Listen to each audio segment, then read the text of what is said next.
Très chers frères, du nord au sud, de l'est à l'ouest et du centre.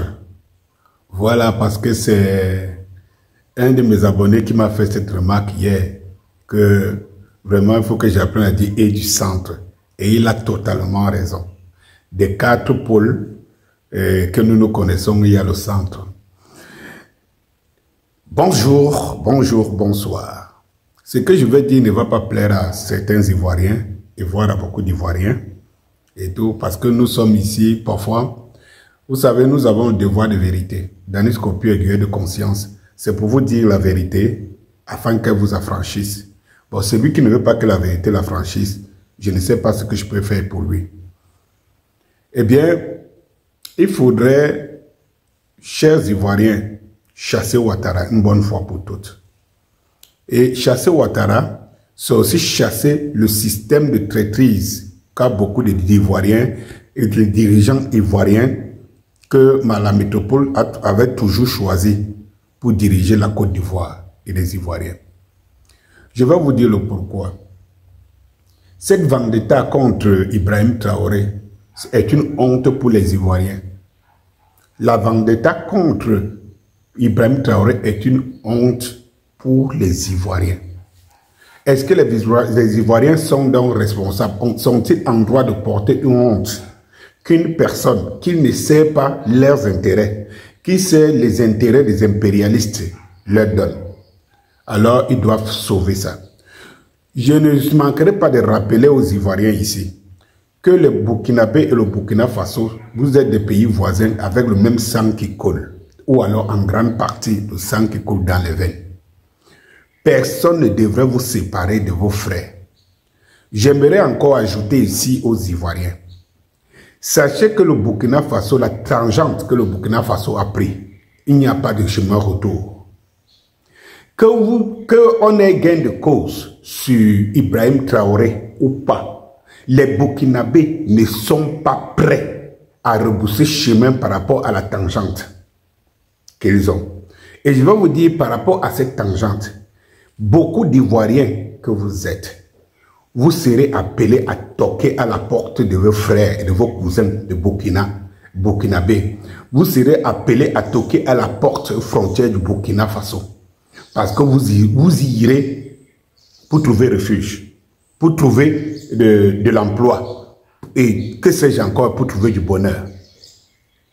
Ne vous compromettez pas en acceptant ou en cajolant, c'est lui qui va vous mettre dans cette misère, cette chimère. Et que dans quelques années, je ne sais pas, je ne suis pas Dieu et tout, peut-être sera appelé à quitter cette terre. Ce que je vous dis est très profond. Écoutez-moi dans la profondeur. Ne restez pas dans les simples diatribes ou bien dans les simples considérations clivantes.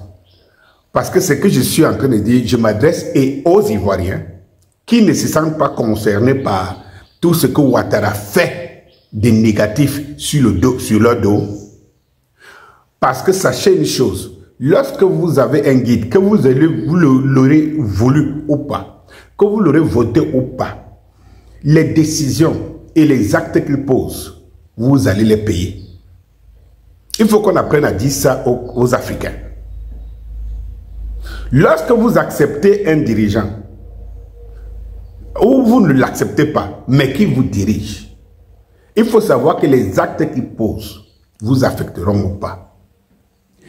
Les dizaines de milliers de milliards que Ouattara prend en crédit, au point de vendre la Côte d'Ivoire, que tu sois pour ou contre Ouattara, tu seras appelé à payer cette dette et tu seras appelé, tes enfants et tes progénitures seront appelés à subir ces dettes. Quant au Ouattara mouton,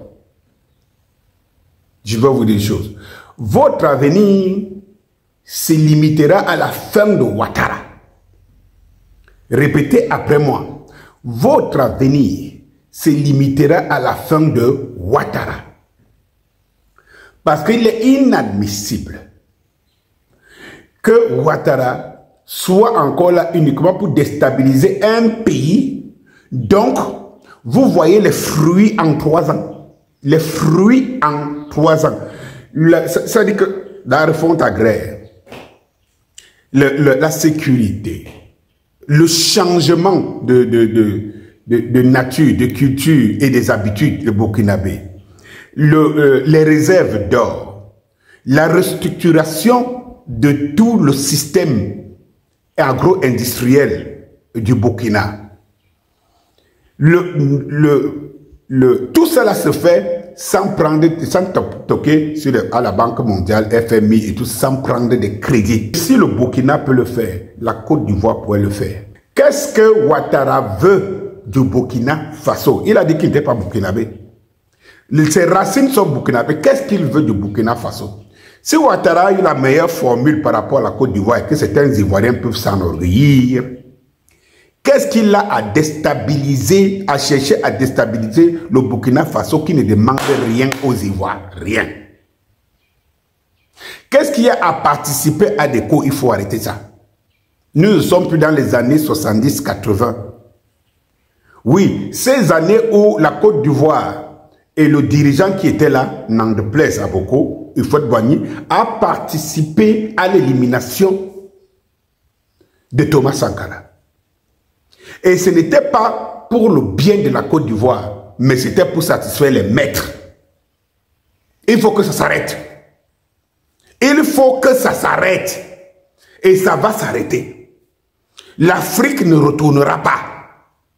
Non, les Africains se réveillent. Du moins, il y en a qui se réveillent. Le moral et la résilience, la prise de conscience des Burkinabés d'aujourd'hui.